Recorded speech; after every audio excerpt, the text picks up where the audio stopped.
State University webinar series on Southeast Asia in transition has been ongoing for more than 2 years. This morning's event, or this evening's event, depending upon where you're sitting, follows on themes that have arisen in our previous webinars on water justice, expanding plantations in Southeast Asia, migration mobilities in the region, spiritual landscapes, forest rights, among many other interesting themes. The links to these webinars will be placed in the chat for all viewers to access. To this end, our panel tonight will extend many of these interesting and fruitful discussions. But before we move on to the panelists, I'd like to begin with a quick provocation. The complexities surrounding rural smallholders, who they are, how they live, where they live, and what they aspire to, and indeed what they resist, concerns all of us in this panel. But how is it that scholars, non-governmental organizations, and even some governments use the term smallholder so often? Some scholars lean quite heavily on the term in their work. It seems as if the idea or concept of the smallholder is somewhat taken for granted. It's become a bit of an object, a thing that we look for, aim to understand, and try to improve through all sorts of research and interventions. And we most often do so without critical reflections of the origins, meanings, and indeed the political implications of the actual term, smallholder, particularly for those it is often applied upon: rural farmers, fishers, migrants, even mobile shifting agriculturalists, swidden farmers, or so-called hunters and gatherers, whose mobility and social organization may well elude the rigidity of the term. Indeed, standard historical definitions of smallholder or smallholding households in agrarian and peasant studies often appear to be somewhat Eurocentric in origin. That is, in terms of corporate household units comprised of the nuclear family who live upon fixed landholdings, who use and own assets in relatively productive ways, and aspire to maximize yields in economically rational ways on the path to modernity. The de jure head of smallholder households are often considered to be men who retain decision-making authority and control over social reproduction. Today, of course, critical scholars such as ourselves have shown that the historical basis and use of the term was likely quite gender blind, sexist, racialized, and in many cases subordinating an application. And as the panelists show, historical tropes of rural smallholders don't easily align with contemporary realities. So without further delay, I'm very pleased to introduce to you this exceptional panel of extraordinary human beings. Nurhadi Smiruk takes us to agrarian landscapes of South Sulawesi in Indonesia, where farmers struggle to make a living due to overlapping enclosures and push back through practices of commoning. Somvile Tantalanovang takes us to farming in Champasak, Lao PDR, and Sango Mahanti takes us to the unsettled frontier of the Cambodian Vietnamese borderlands to explore smallholder engagements in changing market dynamics, boom crop production, and migrants who move to new upland territories. And if you have not read Sango's new book, Unsettled Frontier, you will find it a very stimulating read. So as a way to begin, I'll invite the panelists to briefly introduce themselves and talk about their work and how it intersects with the concerns of the webinar theme. Again, smallholder definitions, presence, and futures. So I'd like to invite each of you to introduce yourselves and then move into your presentations. Following this, I'm going to review 4 key questions that each of the panelists will engage in succession. So we'll begin with you, Sango, with a brief introduction, presentation, and then on to the next presenter. Thank you, Wolf. I guess the only thing I'll add to Wolf's introduction, thank you for that, is that I'll be speaking today mainly on Cambodia, although I work both in Cambodia and Vietnam, and drawing quite heavily on the book that Wolf mentioned earlier, which I have a copy of here. You encouraged me to wave it in the in the camera, Wolf, so there it is. So I too would like to acknowledge that I'm speaking from the traditional and unceded lands of the Ngunnawal people here in Canberra today. And I'm really just going to make some brief observations. So a lot of these ideas are things I've written about in other places. And I'm also going to jump a little bit between locations that I've worked in. So please excuse me for doing that, but time is brief and I wanted to sort of just make a couple of points in relation to the themes that the panel is dealing with today. I should also share my screen. Let me just do that. So that was my introductory screen, and it gives you a sense of, I guess, the areas that I'll be speaking on today, which is in this Cambodia-Vietnam borderland region. Okay, so as Wolf has said, smallholders are a very diverse category of humans.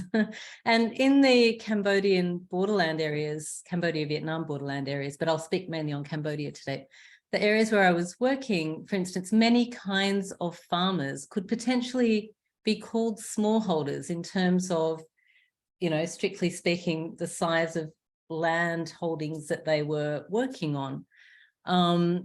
And yet they were sort of very diverse in terms of their backgrounds, their levels of market engagement, the modes of agriculture that they were practicing, among various other qualities or factors that you might bring in there. So in Mondulkiri province, for instance, there were indigenous communities like the Benong, who mixed swidden cultivation with cash crops in various ways. There were new migrants moving into the area, claiming land, often indigenous lands, but that had been overlaid by state zonings for conservation or other purposes. And in these sorts of contexts, you'd see pioneer crops like cassava being planted because they were quick and easy to grow. They gave new migrants an immediate income and also helped to secure their claims to these lands that they had just seized, I suppose, or taken, or in some cases bought. But market-oriented crops also rely very much on labour that can go beyond the immediate household. So in some of these newly cleared areas where migrants were moving in, you would also have seasonal labour coming in. And then some of these people would in turn go on to become longer-term migrants into these sorts of areas. So just trying to map out here a little bit the complexity of the landscape that we're dealing with when we think about smallholders in these kind of frontier settings. And then all of these farming engagements in the areas where I was working were happening in the context of market intensification. We have new commodities continually coming in, cassava, pepper, rubber, in waves that don't completely overwhelm the preceding crops. These take hold, and it's very much to serve regional and global markets. And in the process, you also have land being commodified and sold and exchanged in new ways. So these processes have been transformative for livelihoods and also impacted people with in very different ways because of their different asset configurations, histories, and social characteristics, for want of a better term. So I'm just going to run through some examples from one village in Tabong Kumun, which I call Pumprampi, which is a pseudonym for the actual village name. So this is just to give you a sense of, on that spectrum that I was talking about, of assets and other things that people bring to their farming. And this is not a Penong area that I was working at, it's a lowland area. So the first case here, Chan, was a labourer in his 40s. And he had no land of his own or within his family. He was born in another province, Svay, and Chan moved to Pumprampi in 1993.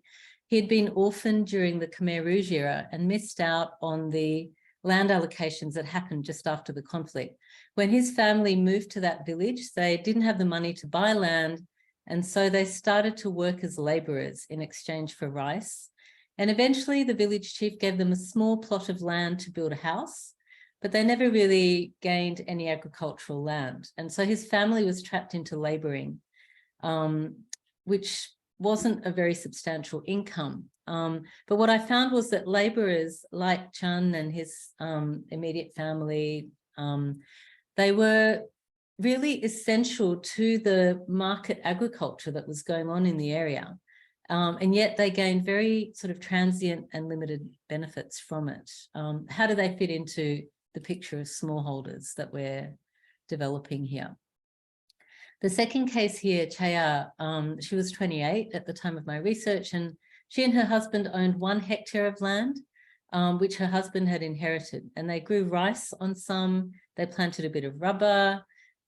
She herself was quite recently, had moved recently to the area after marriage, and she had sold land that she had in another area, come there with the money from that land, used it to buy things like a tractor and a trailer, which they then started to rent out to some other farmers. So they're relying not just on the farming here, but also using their resources to mobilize other opportunities. They also did labor, daily labor for other farmers to get some extra money, and were even considering seasonal labor in other provinces as part of their overall, I guess, portfolio of livelihood activities. So overall, Chaya and her husband's mixed farming and labor work got them enough money to get by, but they weren't really able to save enough for more land or to do irrigation on their lands.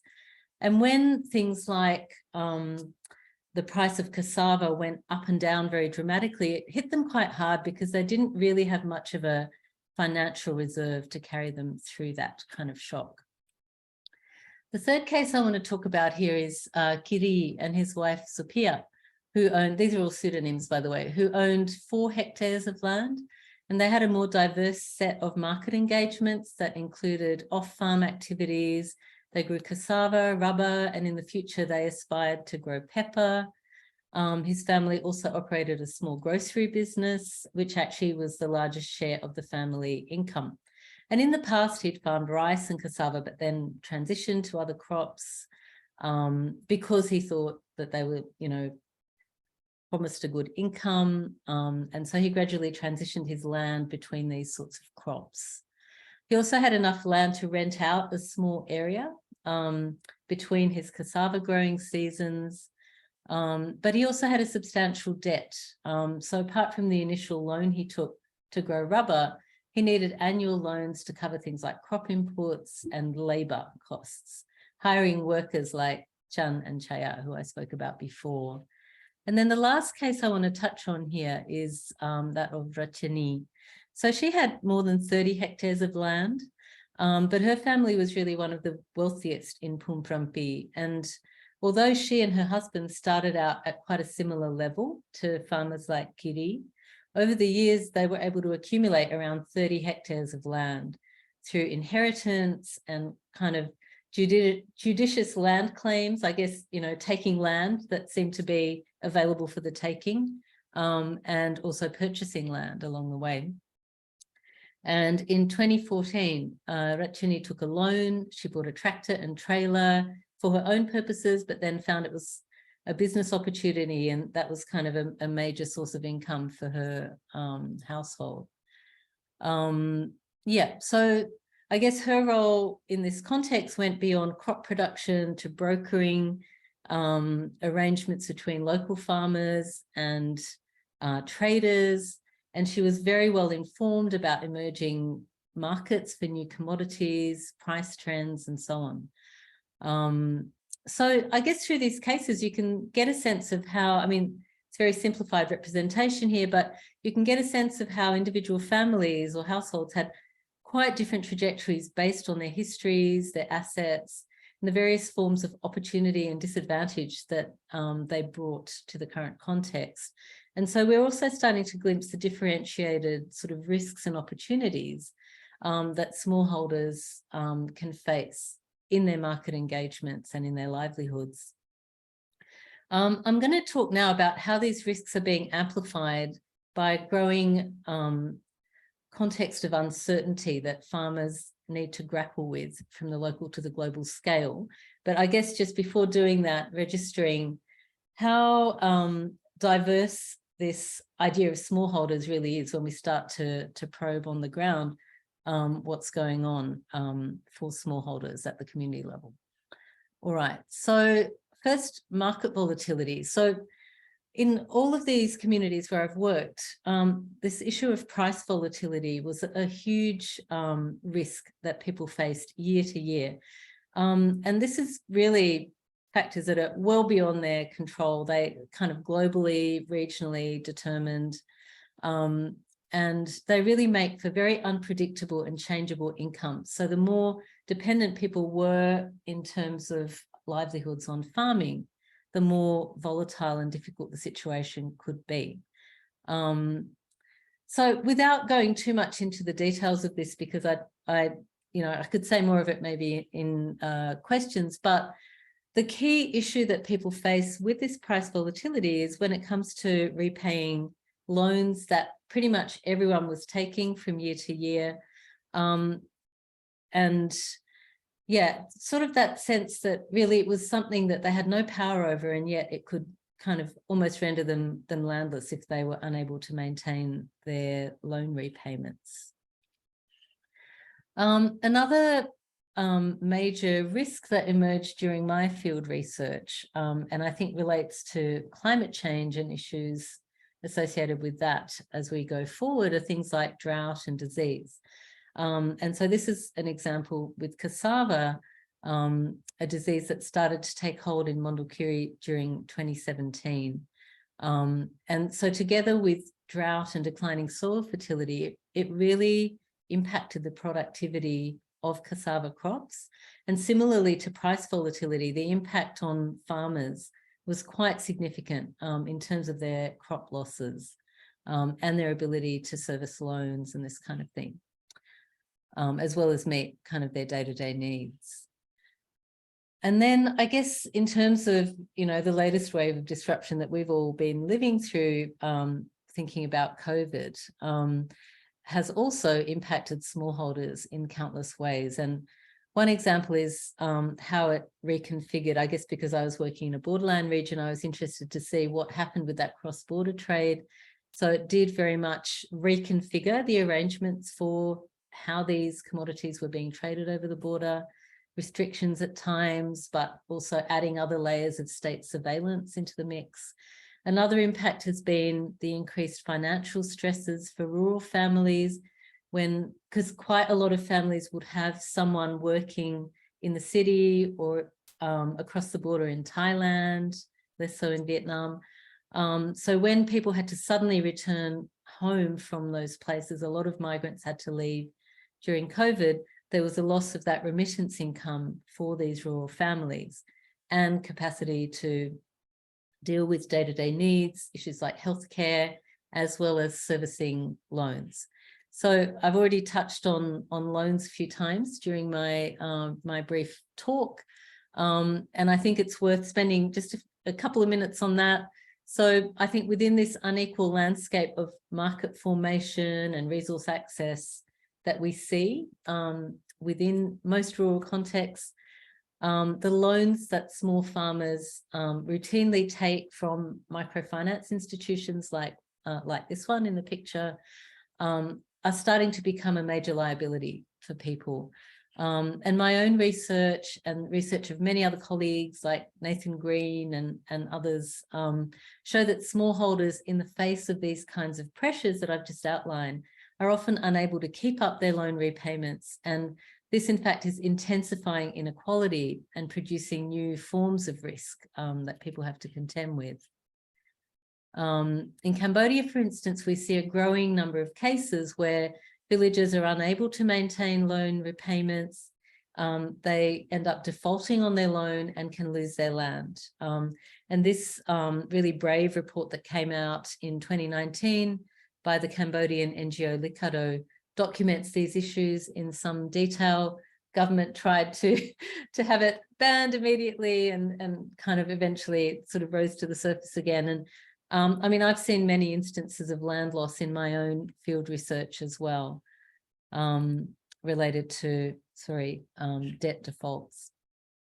So just to bring these ideas together, smallholders, I would say, are very diverse in terms of their histories, assets, and opportunities within these landscapes of market intensification.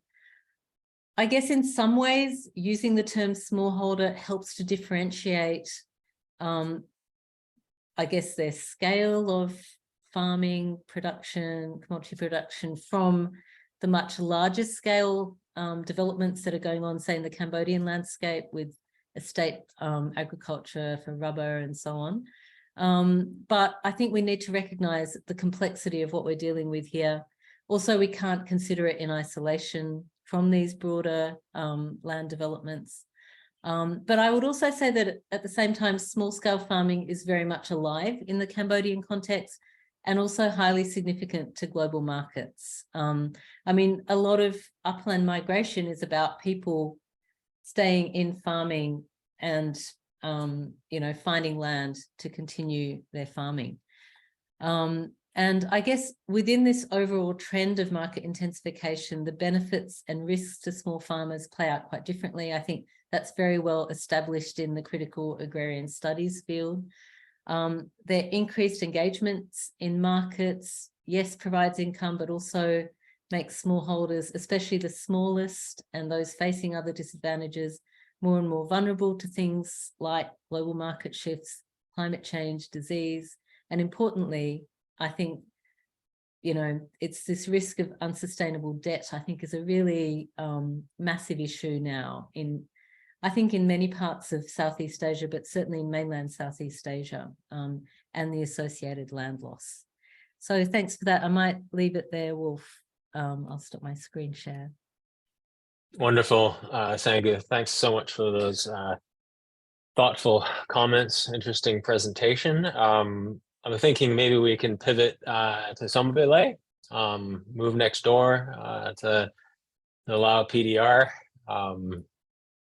Take it away, Sombilay. Okay.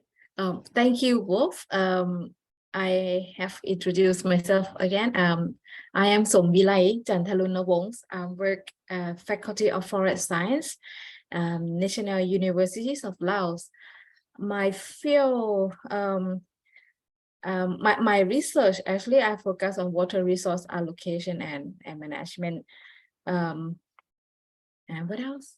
Yes. And actually, I was thinking about what does it mean for the smallholders on this, and then I compare links to my research topic. I think I can explain in some way that maybe similarly to what Sanko mentioned before. But to go on this, can I share my screen? I have some pictures from my fields to share actually. As I mentioned, my work was on water resource allocation and management. So at the moment, my research site was I conduct in 3 areas. Oh, sorry. Can you see my screen? Okay, thank you. Yes.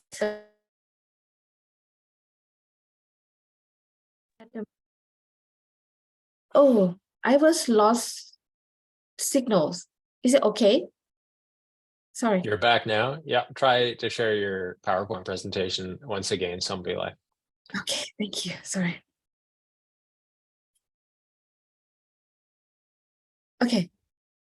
Is it back? Okay, thank you, Wolf.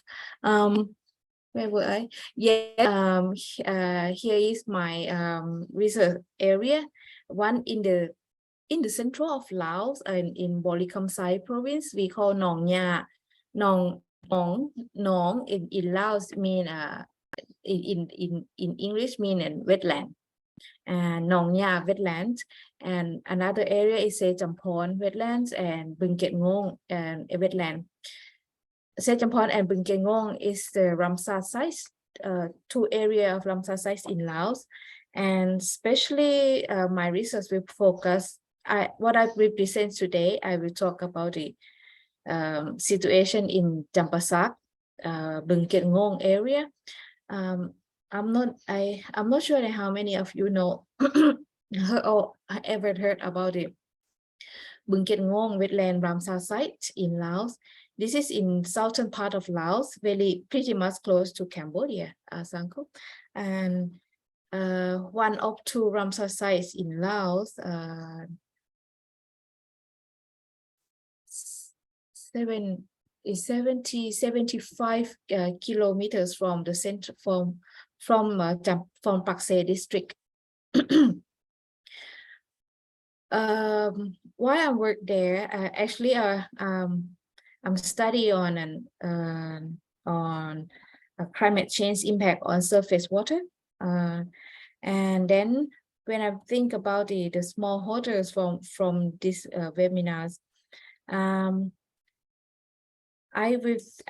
what I can think of is the size, the size of labor in family, the small family, the small member of in the family, and where they struggle to find, the struggle to earn the income to family, and also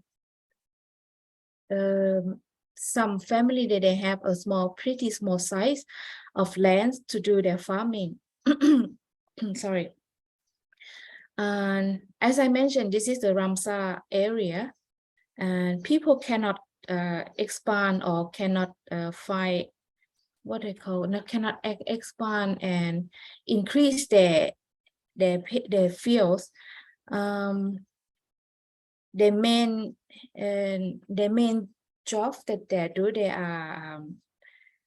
they're growing rice in only one season.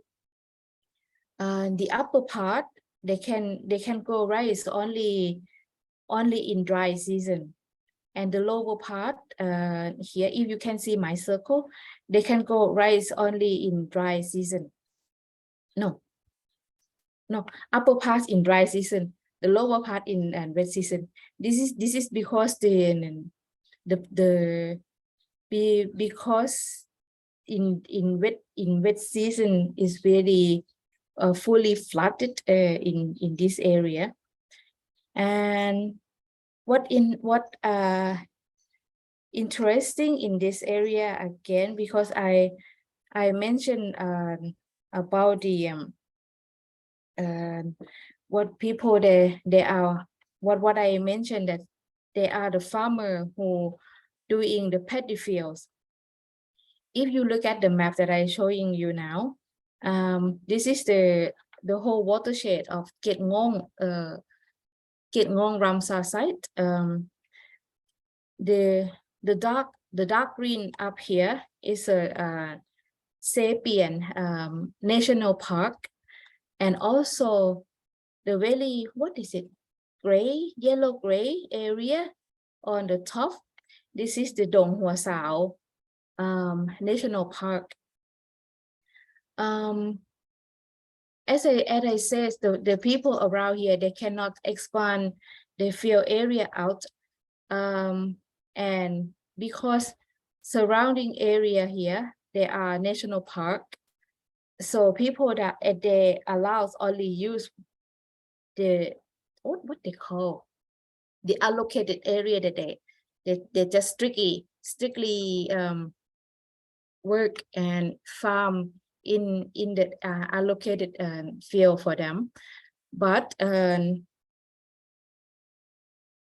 some, oh, sorry, I try to move my circle, sorry. If you can see, although this is the national park, but many farming that going on in this area. Cassava is coming to this area.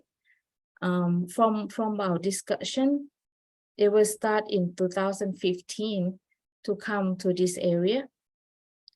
And talking about the smallholders, but those smallholder, they're not even and have this much area on this area.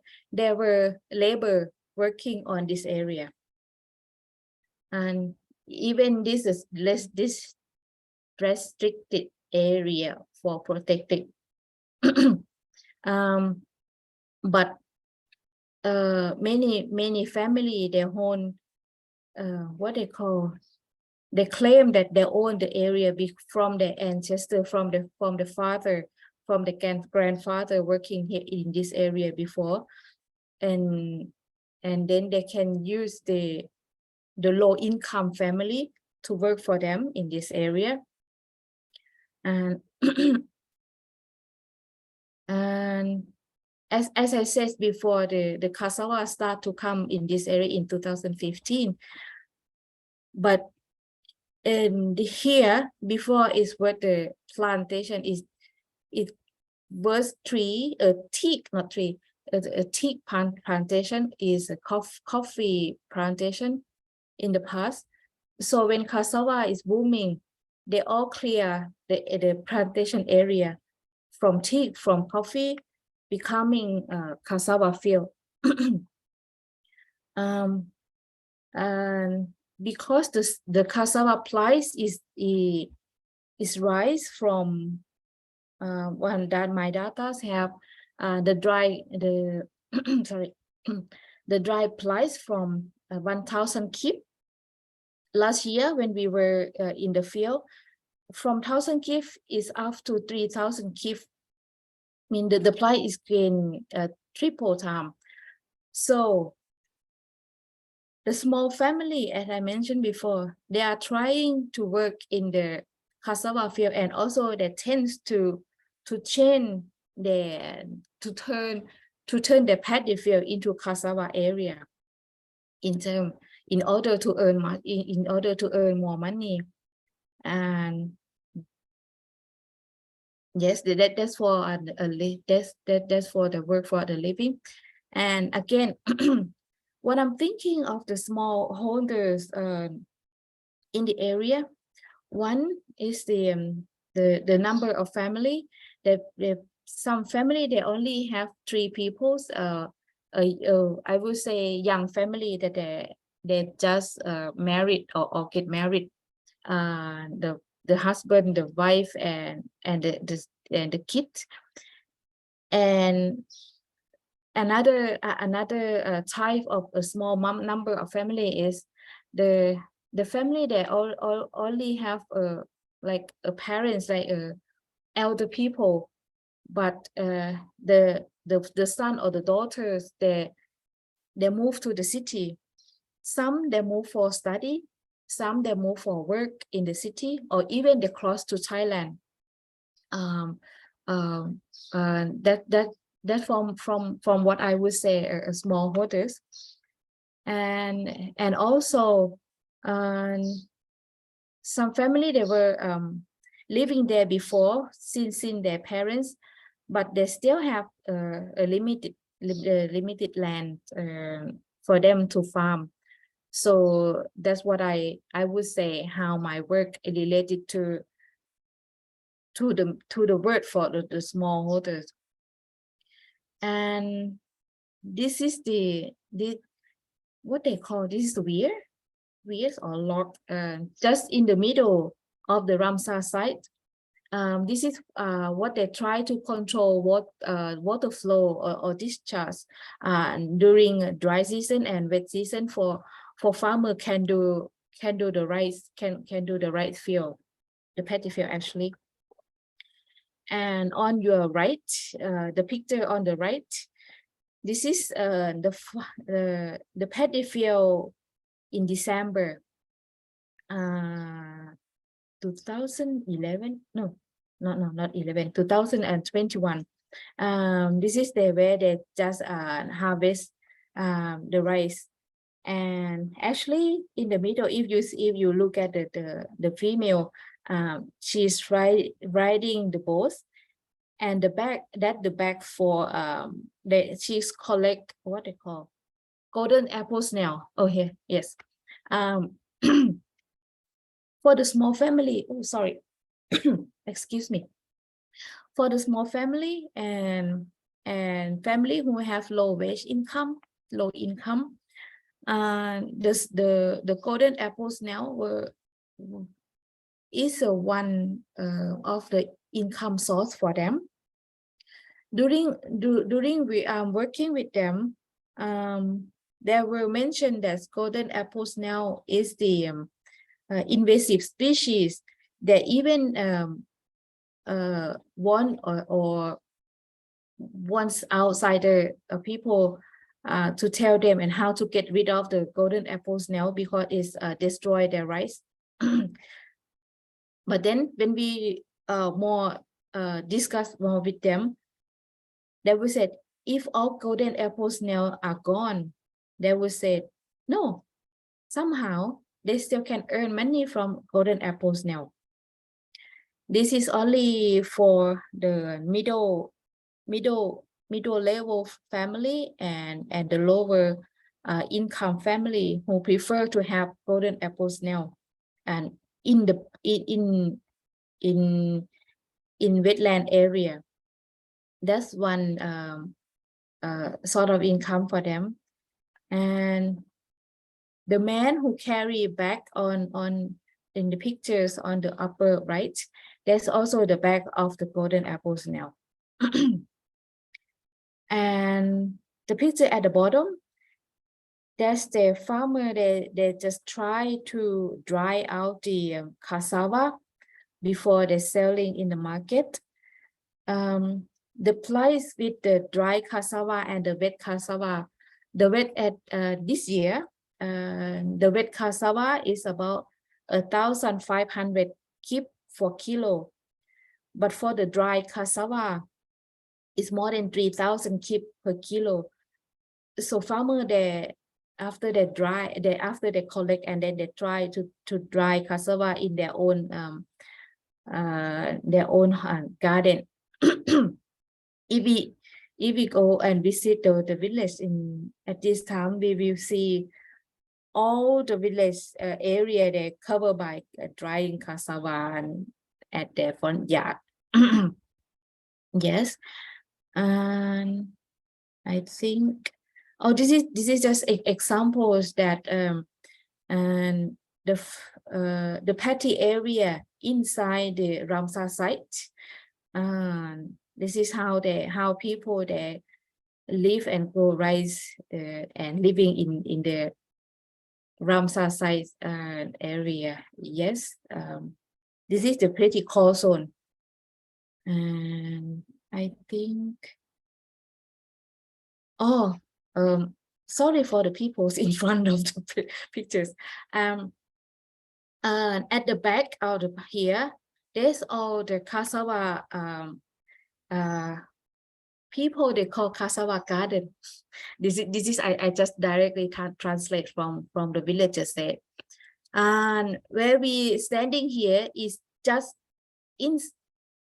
inside almost the core zone of Dong Hua Sao National Park in Laos. Just want to show you how beautiful or how tall Ramsar site. How beautiful and tall of the cassava inside the national park at the moment. Yes, I think you got what I'm just talking. I think that's all. Yes, I will stop here first for now. Then we can discuss later. Thank you, Wolf. Well, thank you so much, Samvile. If you can stop sharing your screen. Yeah.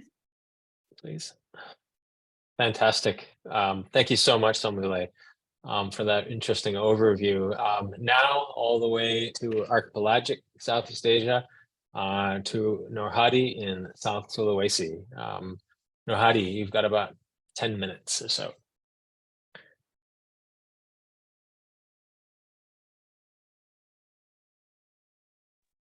Okay, thank you, Wolf.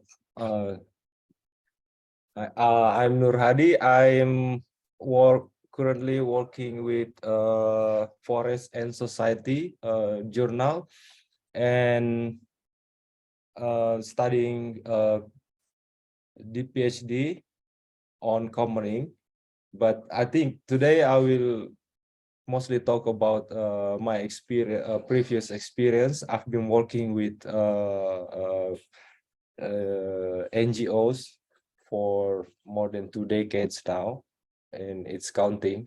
And I've been working with youth in the rural areas, and by telling this story, I will also touch upon why I come up with the study of commoning, and also related to the idea of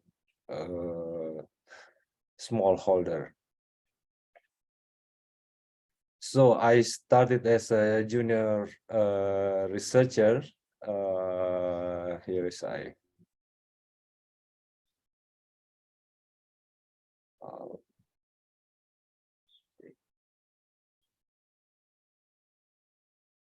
Can you see?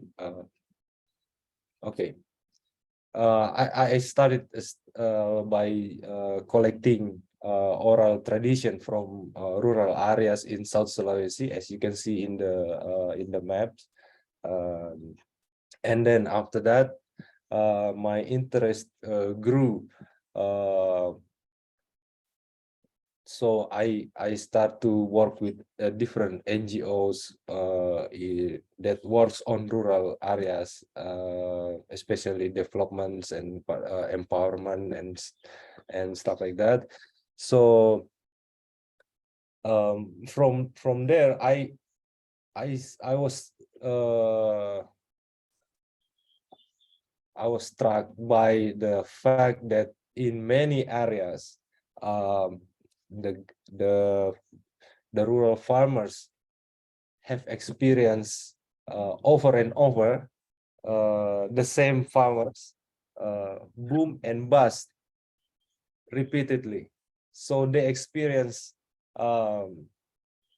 bankrupt from one commodity, and then there is a time break time intermittent where they just hold on to the failing commodity, like cocoa, for example, yeah, for like sometimes a good 1 decade before they decide to switch to other commodities.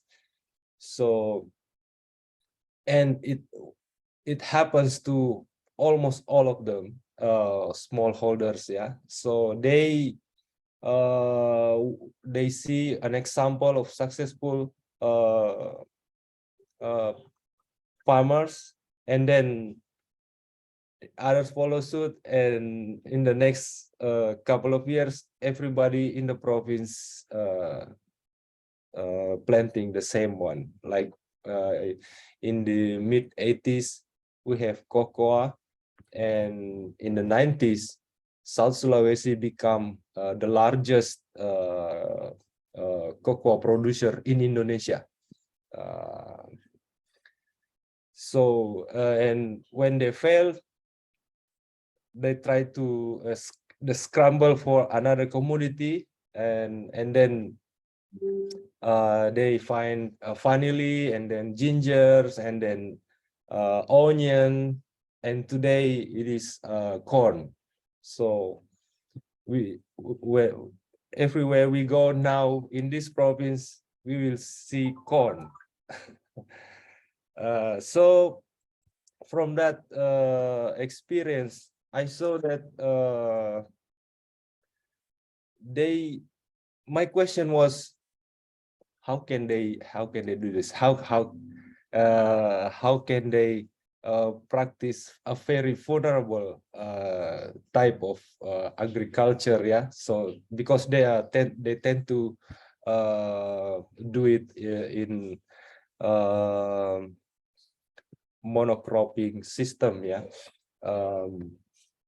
So when a crisis come, like price or pest, most of the time it was the pest that killed the whole boom, yeah, to become bust. And sometimes also political reason. Yeah, for example, in 1992, the cloves price was down because the president's son decided that it's time for my company to drag down the clove price. Yeah, so this small holding is very dynamic here, and then sometimes confusing. Yeah, because from old understanding, I see that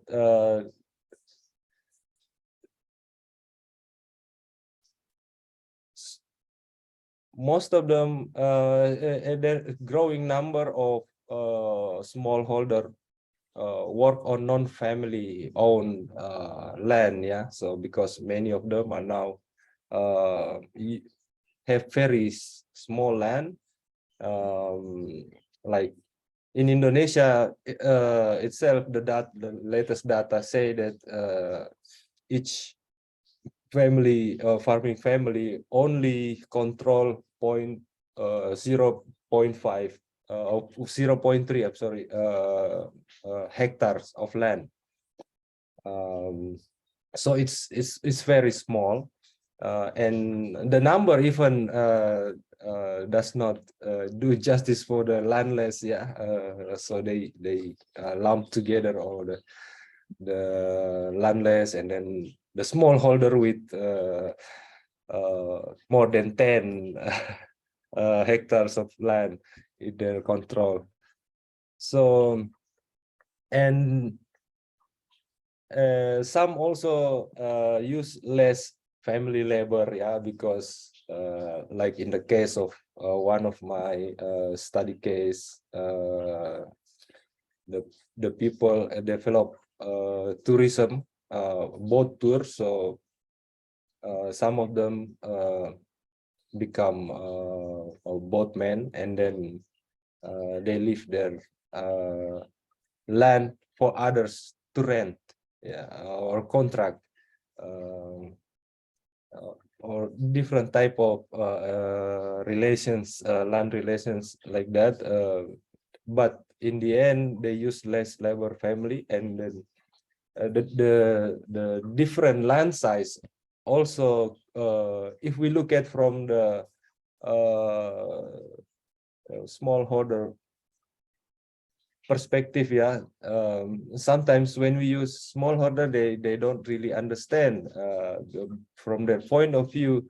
Other smallholder are rich farmers than them. Yeah, so those who own in this area, you can see the picture here. Some of them planting rice, some using their land for fish pond. Yeah, but they also plant some prawn in the past, but it's already bust now, busted by some different type of crisis. So here, when you have 0.5 hectares, you can live decently. But in other areas in Indonesia, 0.5 can make you rich. For like in Java, yeah, in the island of Java. But in Papua, in the easternmost islands of Indonesia, 0.5 is nothing. You cannot live with 1 hectare of land.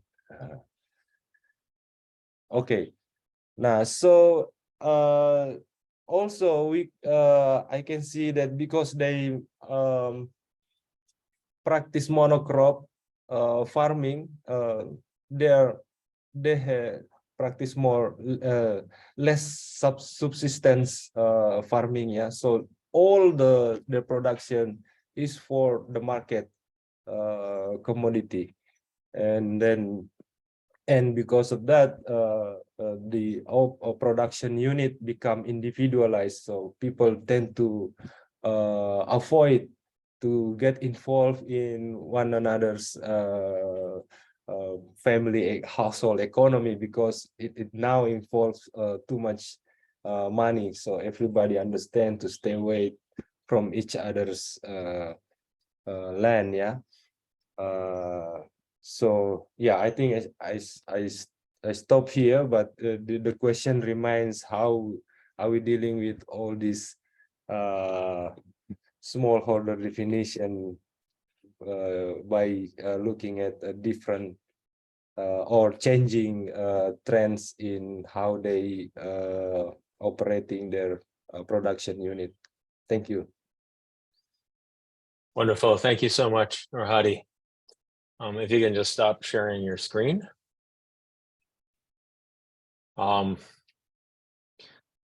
Excellent. So without further ado, we'll pivot now into kind of the dialogue section of the webinar. What we've seen is that there's a lot of consistent trends and patterns. Smallholders are persisting. They're eking out a living, but there's a convergence of factors and pressures that are giving rise to multiple layers of uncertainty that they're having difficulty contending with, although some are finding new ways to create opportunities to move forward.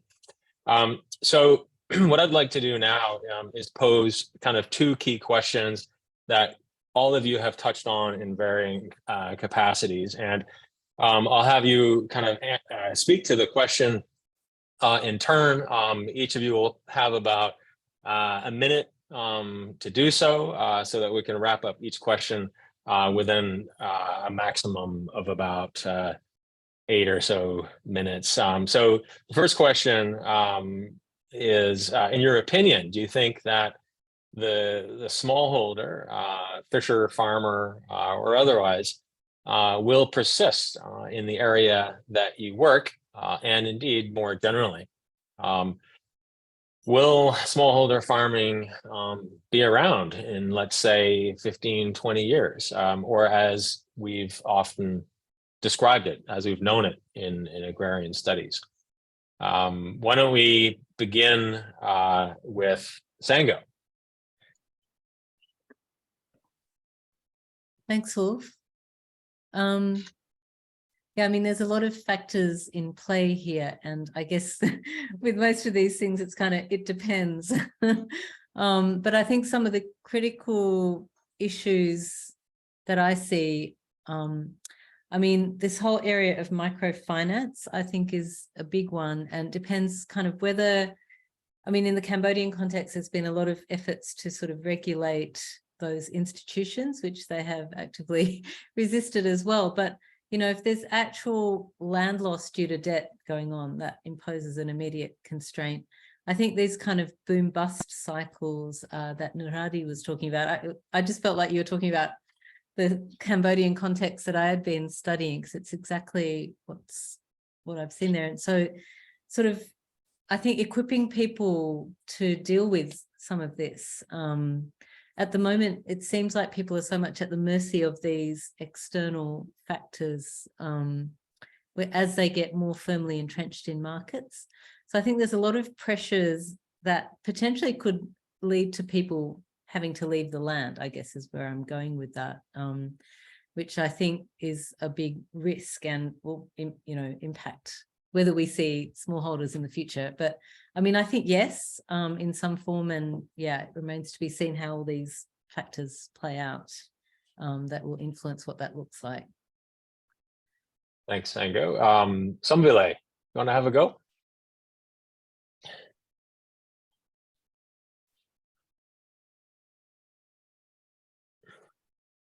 You're muted still. You can unmute yourself. Yeah. Okay, so sorry.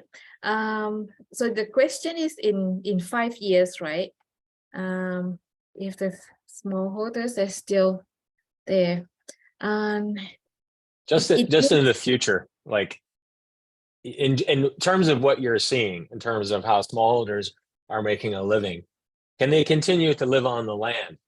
Can they continue to use these wetland areas where you've been working for a longer period of time? Will their children take over in the future, or will they move to Vientiane or Bangkok?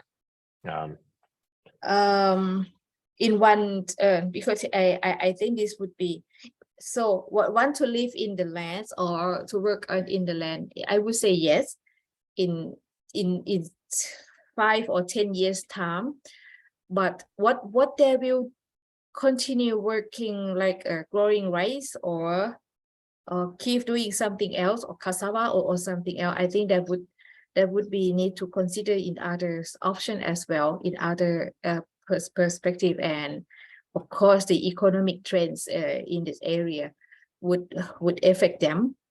But I would say yes, that they will still keep living and working on the land and where their parents or their grandparents they're doing now. Yes, I would say yes. Yep. So this is an area where this smallholder as a concept and a practice has a bit more tractability. Nurhadi, yes. So sorry, can I continue one? Yeah, quick. Yeah. Thank you. Yes, I forgot at the past that and in the size of the Dong Hua Sao National Park, and actually people they all acknowledge that the national park, but again they claim that they claim because their parents working there before, and they claim that's their family field. So even the government staff, government the staff or others say this is to make a protected area, they can working on that. They still say this is my land, this is the family land, so they will keeping it even though they don't have the certificate, land certificate for them. They still claim this is this is their land, this is the family. Yeah, thank you. It's interesting that you've added that additional governance layer to attempting to make a living in the wetland area, because I know Nurhadi, the work that you've done in the context of boom bus cycles is also near protected areas too. So in that space, do you think that the people that you work with, that you collaborate with, will continue to farm the land and harvest, let's say, candle nut as they once did, or are they pivoting out of that space as they contend with these converging pressures of, let's say, a park, boom bus cycles, land grabs? Yeah, I think most likely they will continue to be smallholder because first, there is not much alternative for the people who stay living in the rural areas. Also, the poor people in the urban areas. So people start to see less and less prospect going to the cities. And in fact, many of the migrant workers from the village we studied also working as smallholder or agriculture worker in other province or even abroad. Yeah, and then they collect when they collect enough accumulate enough money, they come back and then buy land from their neighbors in their home village or neighboring village, and to become smallholder. So in that way, although they face enclosures from conservation, from development, from plantation and mining and others, but there is also people who come back and to become a smallholder. And there's this nice study done by Ben White and colleague in Indonesia, that there is a mismatch between those who own the land and those who want to till the land. So the people who have more land usually able to send their children to the city to go to universities, and then they don't come back. Meanwhile, the parents who have no land, their children are ready for to become smallholder but without land. So these people are usually going abroad or outside the province and collects money by becoming a migrant worker and then come back and buy the land in the hometown. So in a way, we can see both enclosure, but the peasantry are not disappearing because there is a intergenerational differentiation here happening also at certain point. Yeah, so both Chayanov and Lenin are present here. So Indeed, they are. yeah. Yeah. So as a kind of a concluding question to this, based on what you have all said, and in particular Nurhadi just now, how can we continue to define or conceptualize smallholders as being kind of land-based and subsistence oriented, as has often been done in the past? There's countless books, there's libraries full of different ways of interpreting and defining smallholders, but it all has to do with kind of agrarian practices, land-based, subsistence orientation, engagement with markets, but within a particular locality, right? How can we come to understand smallholder within the context of intergenerational differentiation, loss of land, the intensification of proletarianization, the need to outmigrate and send remittances home? What do we do with this concept? Do we abandon it? Do we reframe it? Or do we talk about global householding like Douglas has, right? Sangha, why don't we start with you? Really short. Thanks, Wolf. Yeah. Yeah, I guess I just wanted to pick up on something as well from what Somvilai and Nurhadi were saying before, is this connection to land, which I think also relates to your question as well, Wolf. It seems like this seems to be a key issue around, for instance, with the migration that I was observing in those frontier areas. It's very much about sort of people aspire to have land or remain on land. And I think that seems to be a really important dynamic around people's aspirations to, to remain as farmers or whatever. It's a connection to land and place seems very important, especially for Indigenous communities. So I just wanted to pick up on that. In terms of what we do with smallholders as a way of thinking about some of these dynamics, I think in my work, I've mainly found it productive to use it as a contrast in a way to other modes of production. So I guess in the Cambodian context, it contrasts with sort of the estate agriculture, but then it is quite hard to sort of clearly see it as a productive category to use analytically. To me, it's sort of an entry point into, I guess, I think scales of production in a way, like the scales of agriculture that people are engaging in, but they might be doing radically different things on those lands. It might be much more monocultural, as Nurhadi was saying, or it might be more diverse. So yeah, I think kind of the productiveness of smallholder as a analytical lens, I'm with you, I sort of question it. I think thinking about different scales of agriculture and different modes of production, I don't know, I'm still thinking about whether it's something I'll continue to engage with, I guess, as a category. I certainly used it in my book. And, in Cambodia, there is kind of a precise definition in terms of size of landholding and so on.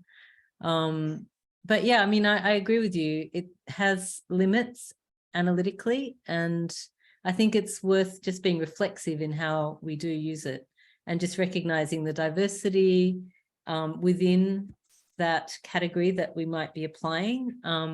I think the question of how it's used in interventions is also very important, because the risk then is, if we're thinking smallholders, somehow people are lumped together that really need to be considered as having quite separate needs and issues. Yeah, maybe I'll stop there for now.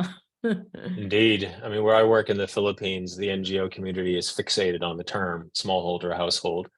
And they tend to gravitate towards that unit of analysis for their project interventions. And for people that don't fit into that, the category, even household per se, they tend to be sidelined and marginalized as a result. Does anybody want to respond to what Sango has said, or my initial question or provocation? Samvile Nurhadi? To me, in my case, in my area, for the smallholder terms, I will still saying that what they call a size of the family, and also the I will refer to the incomes of the family as well. That's for me to define the smallholder. And but during I'm present, I was thinking about other stakeholders, organization that who also join the panelists for the Ramsar site management, like because in Laos we have a tourist office, a district tourist office as well, and that's also the stakeholders for those area.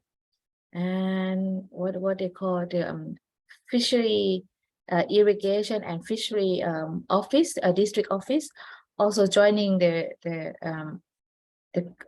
management committee, which that I'm still thinking that for me should I understand that also that as a smallholders for the area, for the Ramsar site area or not.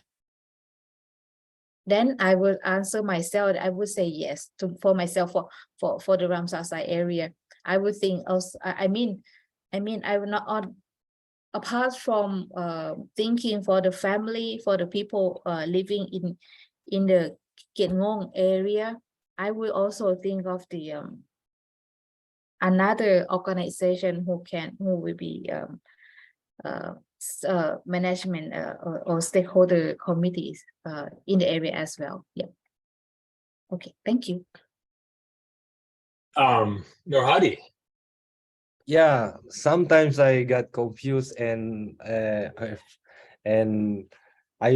have to abandon the the term, especially when I try to describe in detail a community. Yeah, because for example, those who own less than 1 hectare and those who own more than 4 hectares sometimes have very different social position. So, and their relation become really hierarchical just by that difference of land owning or land control. Yeah. So, for example, you have one person who own 4 hectares or 5 hectares of land, and they use it as fish pond and rice, and they become rich and become sort of the person in the village. Yes, and they have contacts, relationship, because the state in Indonesia is very much dominated by informal networks. So sometimes they tied with the contact with politicians in the regional or national, and then they have a strong connection to get the fund or information and stuff like that. So with this little difference of size, land size they have, the fate can be very very much different. Yeah. So if I want to look at in details the relationship among farmers, yeah. So we just call it farmers. I think we need to classify more in the term smallholder. What is the size they use? In certain place, it can be 5, a maximum 5. In certain place, a maximum 1. Yeah, and or things like that. Yeah. Small scale, for sure. I think in this sense, in the scale, the politics of scale here plays into the discussion. So we have a question coming in on the implications for policy and categorizing smallholders in particular ways. And here I'm thinking that smallholders as a concept and indeed a practice has to be considered in an open analytical manner. And that really has to do with the fact that a lot of family farming practices and farmers themselves, members of the household, are actually working in different occupations. Sometimes they're working as mechanics, other times they're working as NGO staff, right? So they are still smallholders, but the notion of being contained within kind of a fixed household unit, right, where people don't labor kind of off the land and other things like activism, social movements, even government officials is obviously problematic. But Nurhadi, what do you think of that question? Implications for policy in categorizing smallholders in a particular way? Yeah, I think we need to regularly renew the rule, yeah, to the classification of smallholder, because once you classify it in the policy, then the whole package of supporting and subsidies come after, yeah. So when we classify smallholder, for example, those who own 4 hectares in one place, maybe the government will fund the rich person, yeah, instead of those who don't own the land. So, but this is also a real problem already in Indonesia, yeah. Like when the subsidy come, who will you give? The owner of the land or the people who till the land? So sometimes it goes to the owner of the land. So or oftentimes, yeah, because they register their land as the subject of for getting the policy. So needs to be more sensitive about the change and different land size in different area, different implication for their well-being.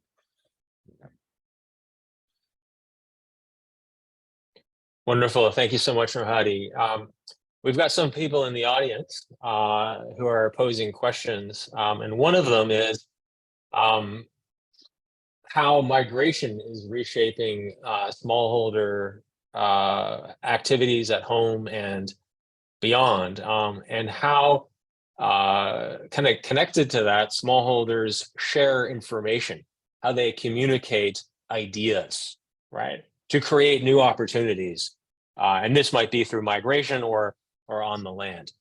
Sango, do you want to have a go? Yeah. Yeah, I thought I'd put up my hand rather than let you name me, Wolf. Yeah, I thought I might speak to the migration question because it's something I've thought about a little bit. So I think there's a couple of different ways I think migration is a really important factor in this kind of category of smallholder and smallholder production that we're talking about in, I think, a couple of ways. So first of all, I think we've already talked about, or I did in my short intro, about remittance incomes And I think I think smallholder production seems to rely quite a lot on remittance incomes. I think migration kind of bolsters smallholder agriculture to some extent, certainly in the areas that I've been studying in Cambodia. But then also you've got this upland migration. I don't know to what extent this is an issue, say in Laos and Indonesia, but very kind of prominent, I think, process in the upland frontier areas of Cambodia is this sort of move from lowland, land poor communities or landless households moving in search of land, which kind of continues the process of smallholder production in some ways, but also has all sorts of complicated dynamics around loss of indigenous lands, relationships to the state. And then I think Nur Hadi also picked up on this issue of land titling, or kind of the formalization of land is a very important part of that whole migration process, and that kind of also shapes production processes in some ways, or agriculture in certain ways. So I think there's the two migration dynamics of remittances and also the push into areas for land by lowland migrants seem to be quite important in shaping. So the lowland migration push really drives kind of cash cropping into new areas, uptake by indigenous communities and that kind of thing as well. Fantastic. Somvile, did you want to reply? Yes. I will refer back to the smallholders definition again, and also because I remember you were saying about the policy or regulation on the smallholders. In the area where I'm working, there's I think maybe similarly to others in Laos, to other areas in Laos as well, because for the small family, I mean for the newly family, where they also came from a poor family, that they don't have land, spare land for son or daughters, and in Laos, in that area, they have the village cluster community where they have a spare land we call forest area, or for forest community, or area for agricultural community. This area for the newcomer, also the newcomer, I mean new family and also immigration from outside. But this is they will need to do some they will have a letters, do some process or progress to what they call to ask for permission and to get the land for the family. But the land is pretty small, maybe just only for them to build a small house, or just a very small for they can do a home garden. That's all. Not much for them to do a paddy field or other agricultures for the incomes, and especially for the comer from outside. I don't want to say the immigrants, sorry. For the outsiders, if they come, mostly there would be like a relative or friends, but mostly for family relative of the people in the family, that they can request or ask for a spare land from the community. But this would be depend on the cluster, village cluster committee to consider and to take their request or not. This will be a long process for them. Yes. Thank you. Wonderful. Thank you, Somvile. So we have a few more questions from the audience. I'm going to try to integrate some of them. So we've got one question about the extent to which the young people are interested in farming and fishing, whether they will continue it in the future, given land scarcity, new kind of aspirations, employment opportunities, And this is kind of across farming and fishing. And then secondly, within that context, how we can define the notion of smallholder. Now, this kind of gets back to Nurhadi, what you were talking about before. So I guess are these activities viable for future generations, and how do they perceive the term smallholder? Nurhadi, do you want to reply to that first? I think it's more a question of necessity that this aquaculture or even any other agriculture is a necessity for the people who have less alternative. Yeah, right. In Indonesian case, for example, you don't need a degree, any degree at all, to become farmer. Yeah, so in the rural area, agriculture become the largest employer in Indonesia. So when there is a crisis, it happens over and over in Indonesia. When there is a crisis, many people move out of the cities to go back to the rural or neighboring home village, or going outside the city center to the other island to take up the agriculture job, yeah, whether as smallholder or as a plantation worker or things like that. So I think in that way, the way I think about it is that how can we make this sector become a better employer, yeah? So because they will exist, and people will need it. So why don't we make it as a better place to work? Yeah. So how do we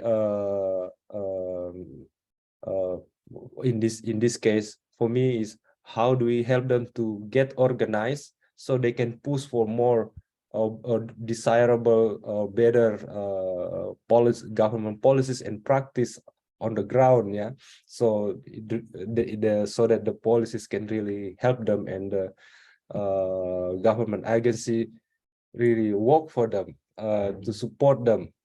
And I think they need numbers, yeah. They need to get organized so they can push. They have more power to push for better policies, because right now, if you so that's why I am a bit of divided on migration. In one way, it's a necessary solution for the people who don't have the land, but also it's the migration sent many of the productive manpower, or maybe the brain drain of the village, yeah, goes to other places, and then only come back when they're old and they cannot do more much about their village. So, for example, I see some villages with better production in agriculture. Their youth are staying, and they're more active, and they can do a lot more things, yeah, collectively, instead of those who don't have that, and the youths or people in the productive age are gone. So leaving the young children and grandma and grandpa, all, and the village are almost so quiet, yeah. So yeah, I think I'll stop here talking too much. We have run out of time. So we have about 3 minutes in which we can wrap up. So I'd love to hear in 30 seconds or less some concluding thoughts about our conversation. How has the conversation influenced your thinking about smallholders in the areas where you work? 30 seconds or less. Samvile. Okay, smallholders, from the talking today, what I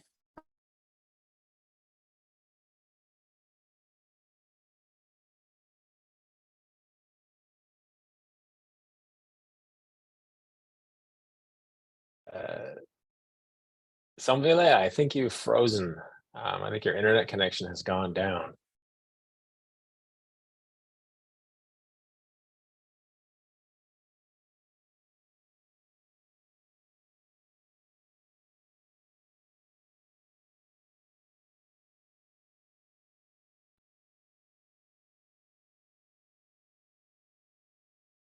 Okay. I think we'll let her come back. She'll figure it out and she'll reboot. In the meantime, Sango, do you want to jump in? Yeah, sure. 30 seconds. Yeah, I think really interesting discussion. I think brings out kind of the complexities of this category and sort of the need to be quite reflexive in how we think about and use it as a research or policy tool. I think that question about intergenerational ideas on farming and smallholders, I think we've got a really interesting test case going on right now with COVID and so many people returning to rural areas, and it will be very interesting to see how that plays out. Yeah, I'll just leave it there. Samvile, did you want to finish or restart your comments? Yeah, sorry. I don't know what's going on. So the smallholders and the understanding of the smallholders, I found similarly and also the diverse meanings from the talking today, from discuss today. But what I can catch up today, yes, the size of family, family incomes can be one option, one idea, one reason to say for the smallholders, and also the Nohadi was mentioned the size of land, where family holding the size of land, and also would be the ideas to classify or talking about the smallholder as well. And again, I still thinking for myself, I'm still thinking that only for family or community in the village, as we talking for the smallholders. What about others organization should be considered them for the smallholder as in terms of the area management or area management, like for my size, I'm talking about the Ramsar site area, the wetland area, not only for community, but what about other organization or institution?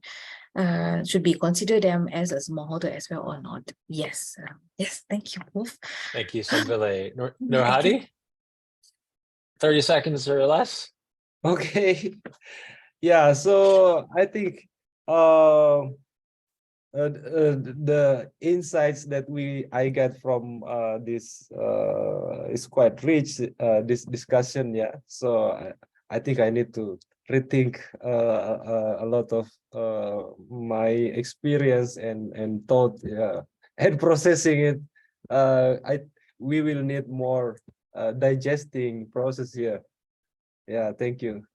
Indeed. And for me, just quickly, this discussion hits home as well, because when I have discussions about the notion of smallholder with other colleagues in agrarian studies, it's as if the entire landscape is made up of smallholders, that it will be now and in the future. But in fact, in many parts of the world, there are people who move, who don't have land, right?